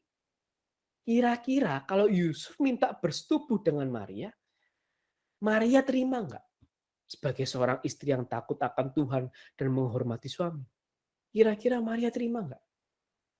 Seandainya Yusuf minta bersetubuh, terima. Lawang sudah sah menikah kan begitu toh, nggak ada halangan. Maria seorang takut akan Tuhan dan hormat pada suami. Jadi begini, kita akhirnya ngerti kenapa Tuhan pilih Yusuf yang umurnya 90 tahun ini untuk menikahi Maria yang umur 12 tahun. Kita akhirnya ngerti. Supaya apa? Kasarannya supaya nggak minta begitu. Sederhananya begitu. Akhirnya kita ngerti. Bayangin seorang tua dipilih untuk menikahi dengan Maria supaya apa? Rencana Tuhan terjadi. Wah, haleluya, luar biasa Tuhan kan. Jadi kembali ke pertanyaan tadi. Aneh nggak? Nggak aneh. Justru pas. Tepat sasaran. Pas, cocok. Sesuai rencana Tuhan. Bukan cocoknya orang lain. Wah, ya kamu cocok sama Yusuf ya. Enggak. Bukan cocoknya orang lain. Cocoknya Tuhan. Pasnya Tuhan. Wah, ini mantap. Ini keren gitu. Saya membaca ini, wah ini keren banget rencana Tuhan. Wah, top markotop loh. Jos memang. Pernah nggak kita ngalami? Jadi ya, ini kok aneh sih perintah Tuhan sih. Kok aku disuruh begini? Kok begitu? Tapi itu cocoknya Tuhan. Karena apa? Bukan sesuai dengan kehendak Maria. Bukan untuk tujuan Maria. Apa pentingnya tujuannya Maria? Yang paling penting tujuan Tuhan. Apa pentingnya tujuan Anda? Apa pentingnya tujuanku? Yang paling penting tujuannya Tuhan. Nah, itu yang bisa kita pelajari salah satu dari Maria. Jadi kenapa Maria dapat menjaga dirinya tetap perawan sampai akhir hidupnya? Dan menuntaskan tugasnya, menjaga martabatnya sampai akhir hidupnya. Karena Maria memiliki rekan kerja dan rekan hidup yang benar. Yang dari Tuhan.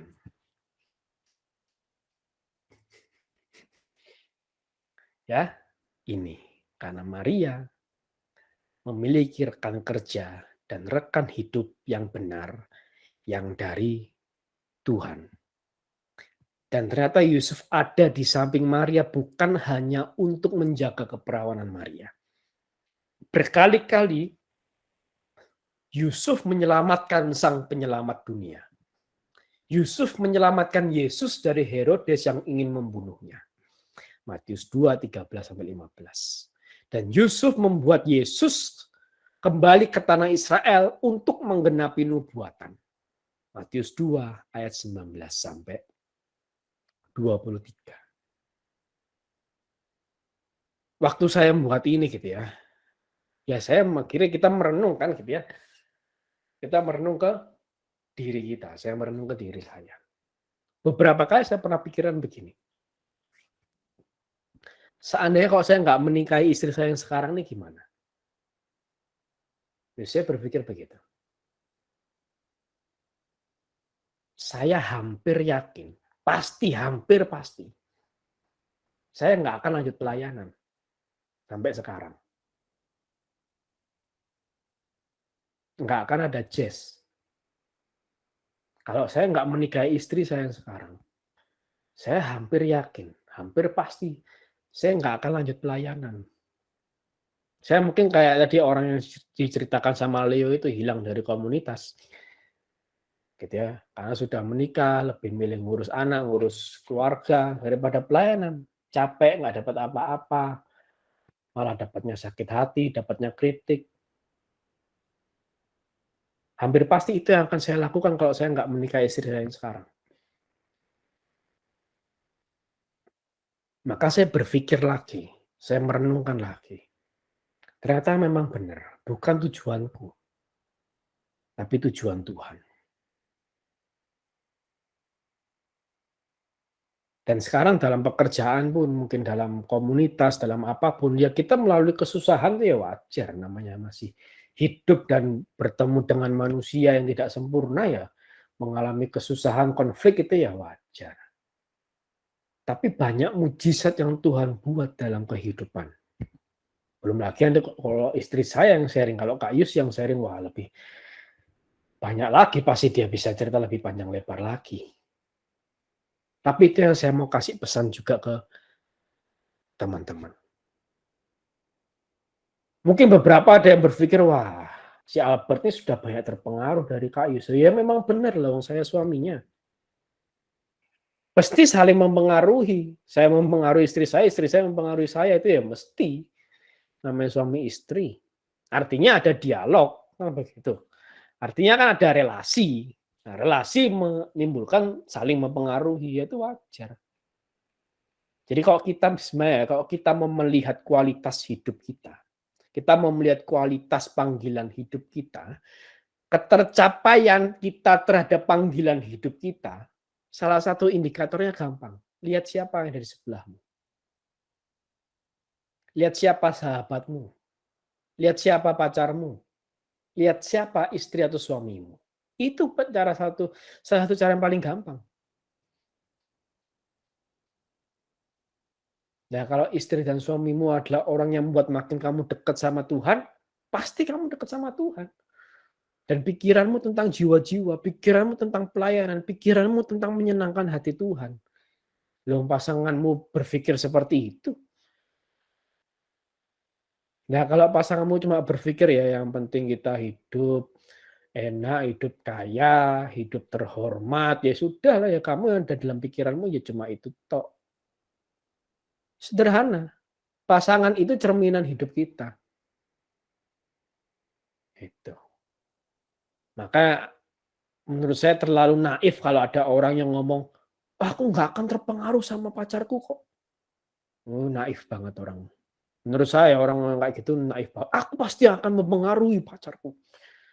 Menurut saya itu naif banget orang ngomong kayak gitu. Pasti saling mempengaruhi. Lawang saling berelasi dengan dekat gitu ya.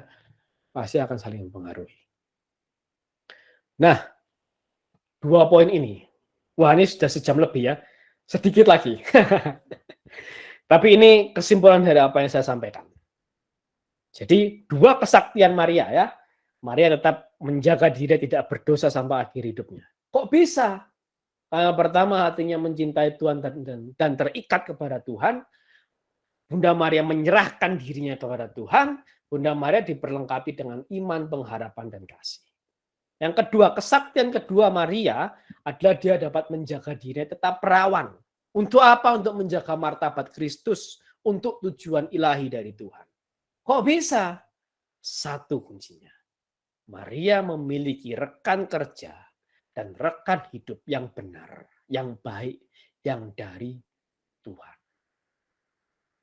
Nah, itu kesimpulan malam hari ini. Selain ini, saya mau sedikit sampaikan sedikit pesan-pesan penutup. Pertama ini, tadi sudah saya bahas. Kenapa Rasul Yohanes mengatakan muridnya, inilah ibu. Artinya Rasul Yohanes mau bilang apa? Hai seluruh murid-murid Kristus di seluruh penjuru dunia, di tahun kapanpun Anda hidup, inilah perintah Sang Kristus bahwa Maria adalah ibumu. Itu maksud Rasul Yohanes. Maka dari Yohanes 19 ayat 27 khususnya, kita diingatkan apa?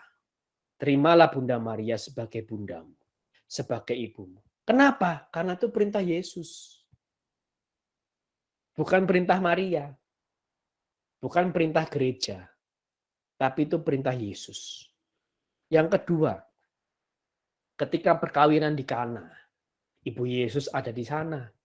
Dan mereka kekurangan anggur. Maria cuma bilang mereka kehabisan anggur. Lalu kata Yesus, mau apakah engkau daripadaku ibu dan seterusnya. Dan akhirnya Yesus melakukan mujizat air menjadi anggur.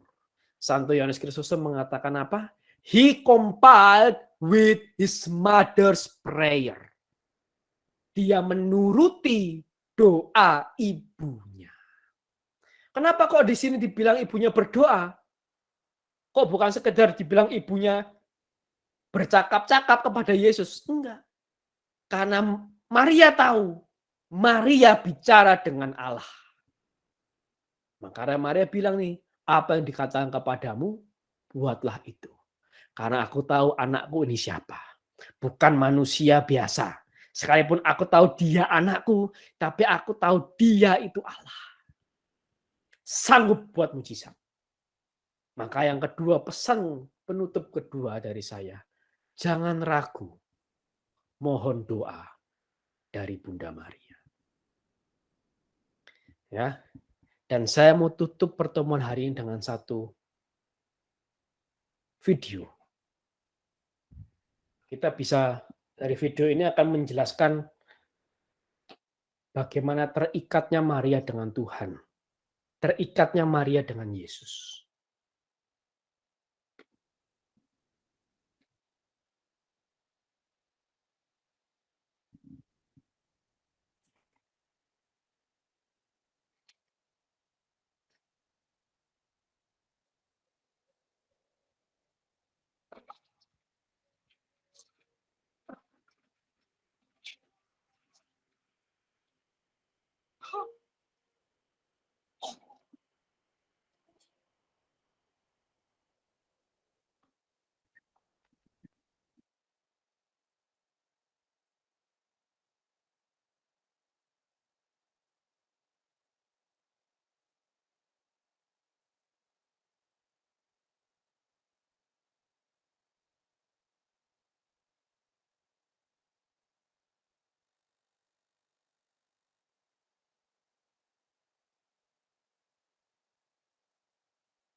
Tutup pertemuan dengan doa.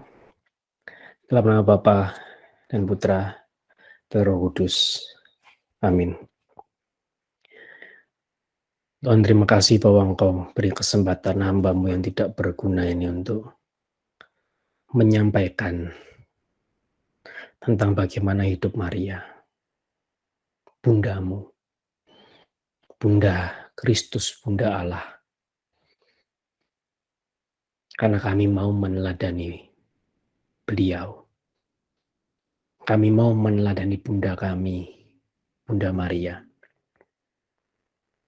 Mampukan kami Tuhan,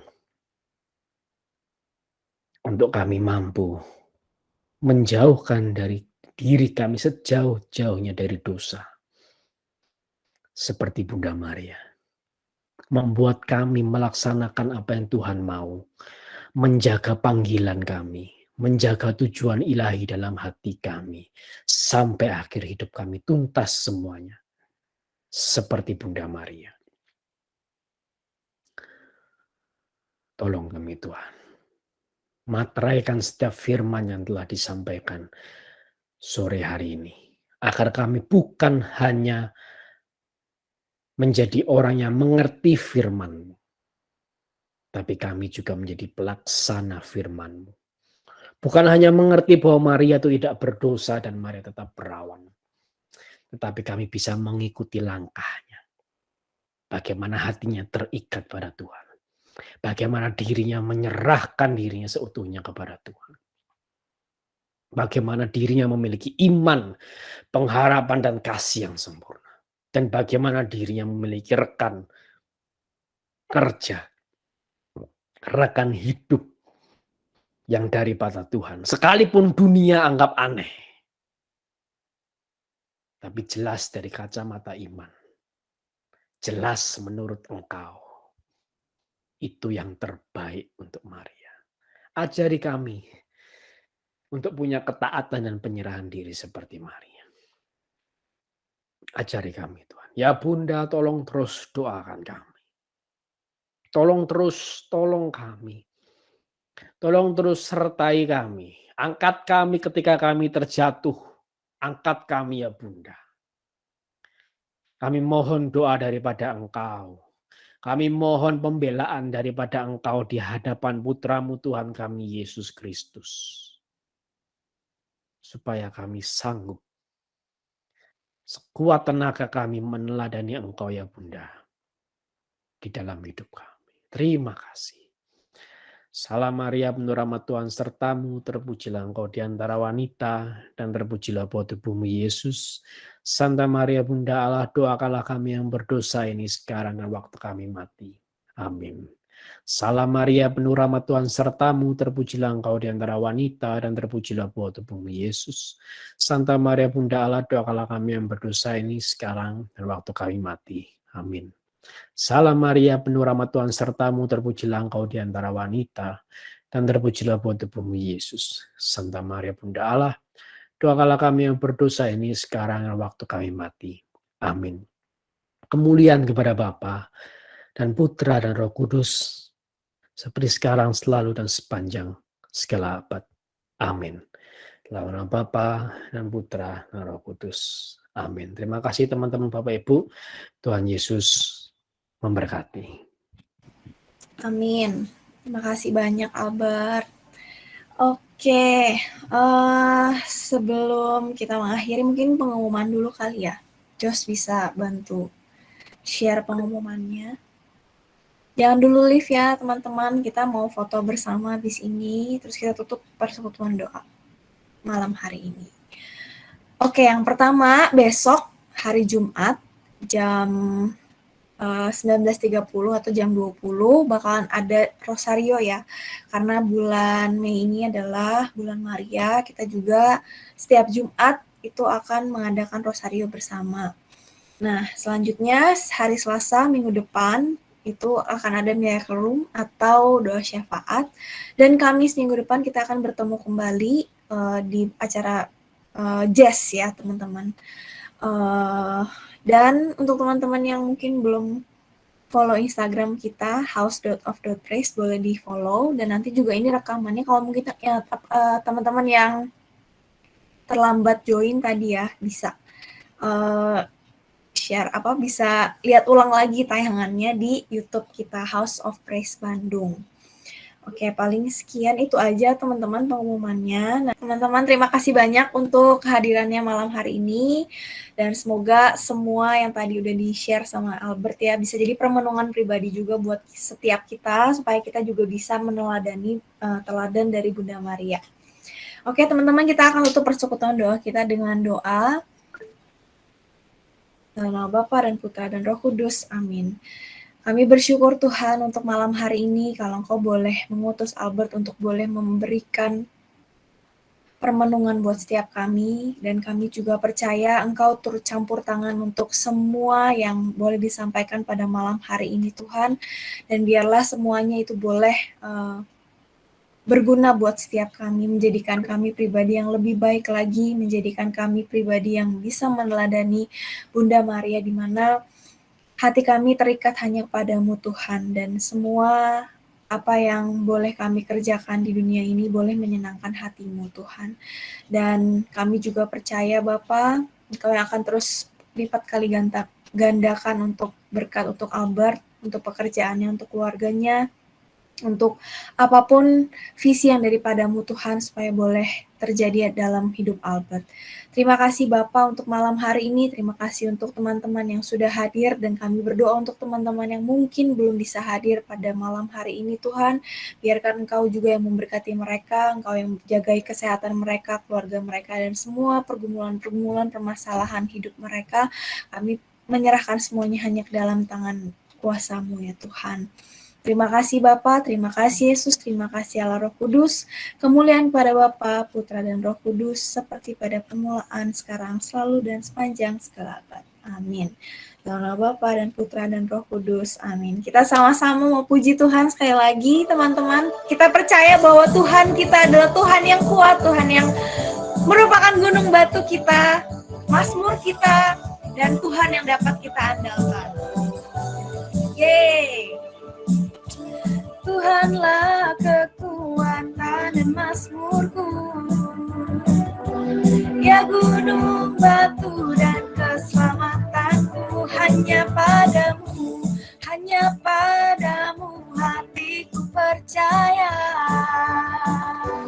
Kaulah menara dan kota perlindungan.